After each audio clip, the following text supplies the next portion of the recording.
Today I will be talking about Sophie Germain.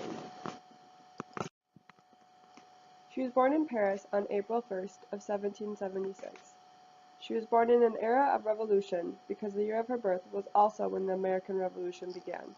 This really helps describe Sophie Germain. Her father was a merchant who later became a director of the Bank of France. They were a middle-class family. When Sophie was 13 years old, the French Revolution began. Due to the revolution, Sophie was confined to her home. She had so much time at home that she began to go through her dad's library, where she came across a book called Archimedes' Death. The story goes that Archimedes had drawn a geometric figure in the sand and became so engrossed with the figure that when a soldier asked him to stand up, he didn't hear him and was killed. Sophie loved this story, but her parents were not happy with Sophie's new dedication to the story. You see, Sophie lived during a time when women were not allowed to be educated. So she began teaching herself math, using the books in the library.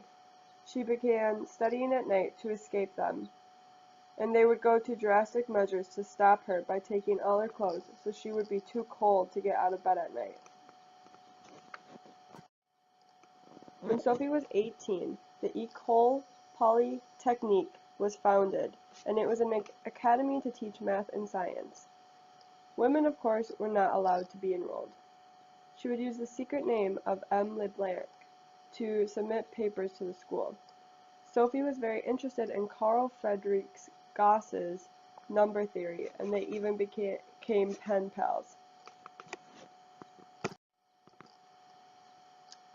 Sophie proved that if x, y, and z are integers, and if x to the fifth plus y to the fifth equals z to the fifth, then either x, y, or z must be divisible by 5. This was a really big step in the math community. The French Academy announced a contest to see if anyone could write and figure out about the underlying mathematical law on the vibration of elastic surfaces.